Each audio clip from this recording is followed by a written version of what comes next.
Terima kasih Anda masih bersama kami di Hasanah Islam Metro TV spesial di bulan suci Ramadan ini. Kita akan membahas bagaimana makna dan juga keutamaan bulan suci Ramadan. Masih bersama saya Hamdal Kafi dan juga Profesor Nazaruddin Umar. Prof, bulan suci Ramadan ini identik dengan peristiwa-peristiwa besar juga. Ada Fathu Makkah di situ dan juga yang tak kalah penting sebagai milestone umat Islam adalah turunnya kitab suci Al-Quran. Di situ boleh dipaparkan terkait dengan peristiwa-peristiwa besar ini. Tafadhol Prof. Iya, syahrul Ramadan alladzi unzila bihi al-Qur'an hudan linnasi wa rahmah. Bulan Ramadan itu diturunkan Al-Qur'an yang akan menjadi petunjuk bagi manusia, hudan linnas. Jadi Al-Qur'an itu ada petunjuk untuk manusia secara keseluruhan. Kalau hudan linnas itu, anas itu apapun agamanya, apapun etniknya, apapun jenis kelaminnya, apapun warga negaranya. Maka itu Quran ya, itu hudan linnas. Ya.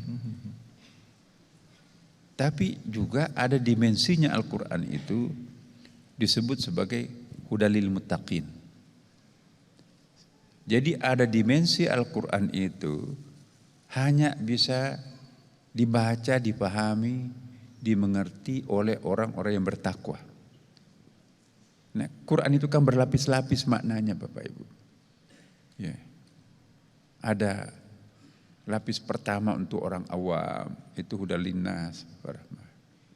Ya, itu namanya ibaratil Quran. Ya. Kita tahu terjemahannya. Kita baca Arabnya bukan Latinnya kan. Itu kita sudah memahami level luarnya.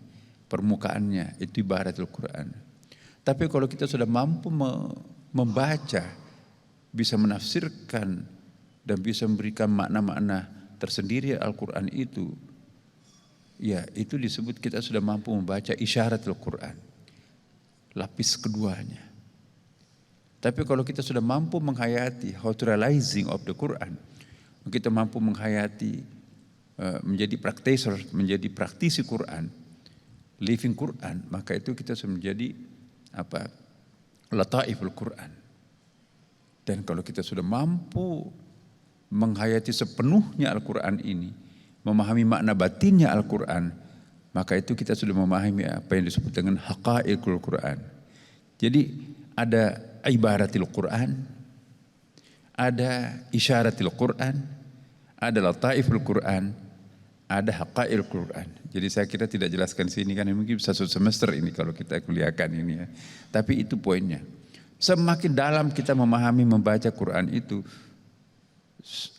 seperti apa kata Jalaluddin Rumi itu ya.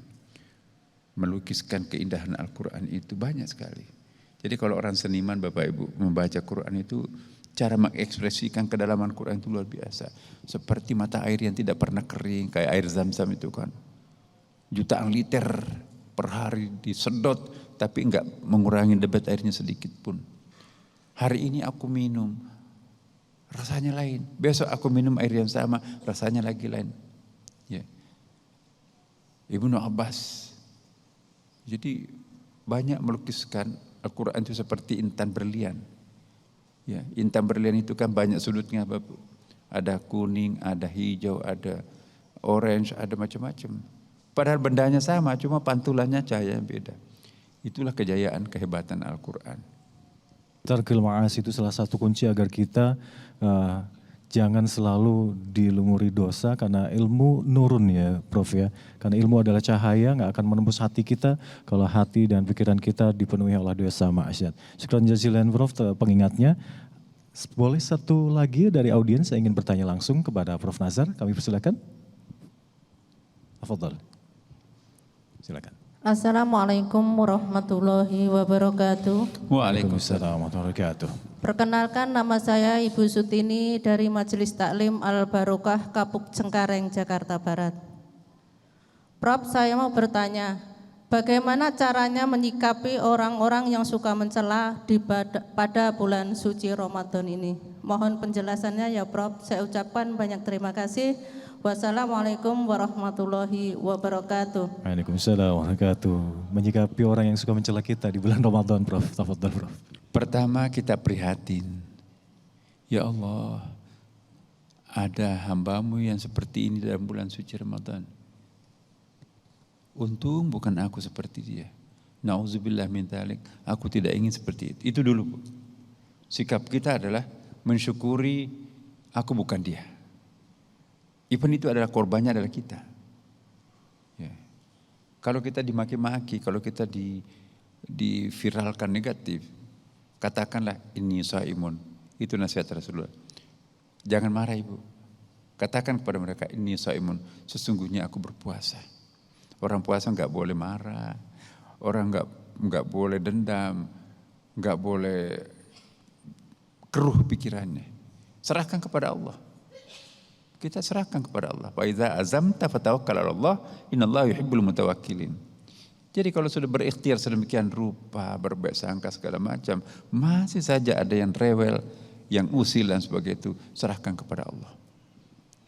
Ibu, kalau kita menyerahkan diri kita sepenuhnya kepada Allah, lalu kita seperti masuk dalam genggamannya Allah, masih perlu khawatir enggak? Bagikan bayi. Kalau bayi itu dalam pelukan ibunya, penuh dengan pasrah itu kan. Itu namanya taslim. Bayi itu terkekeh-kekeh menatap wajah ibunya sambil menyusu. Puncak ketenangan. Mau kan ibu seperti itu kembali ke zaman bayi, nggak ada cicilan yang harus dibayar, nggak ada macam-macam ya Bu. Nah, ini semakin pasrah kita kepada Allah, maka semakin proaktif kepada Allah. Tawakal, Bu. Tawakal itu 3 macam. Ada tawakal, ada taslim, dan ada tafwid. Tawakal itu tawakalnya orang awam. Tambatkan untanya di pohon, baru tawakal kepada Allah. Kunci motornya, kunci leher motornya baru masuk ke masjid. Supaya nanti menghindari pencurian. Tapi kalau orang sudah sampai ke taslim, ya bayi tidak perlu berkeringat mencangkul, jual beli macam-macam. Dia hanya satu kali mengiyak gitu, rebutan tuh ibunya, ya babysitternya, bapaknya, ayahnya. Ada apa? Digigit nyamuk kali. Nah. Jadi itu buah daripada kepasrahan total. Apalagi kalau nangis kan, rebutan tuh ada apa ini? Coba kalau ibu yang nangis kayak gitu, ini ada orang gila baru, malah lari orang jauh. Ya. Nah ada ketiga, ada yang disebut dengan tafwid. Tafwid itu total seperti mayat melipat tangannya begini aja. Sibuk satu RT siapa yang akan memandikan, siapa yang akan mengkafani, siapa yang akan mensolati, siapa yang akan menggali kuburannya, siapa akan masukkan ke liang lahat, ambulansnya di mana, yayasan Kamboja siapa yang menghubungi, dia asyik aja begini kan. Itu namanya tafwid. Sama dengan janin dalam rahim ibu. Pernah nggak mendengarkan janin menangis? Nggak pernah. Kenapa? Apapun keinginannya sudah tersuplai melalui ari-ari ibunya kan. Jadi kalau orang makin berada pada puncak kepasrahan, Allah yang akan proaktif.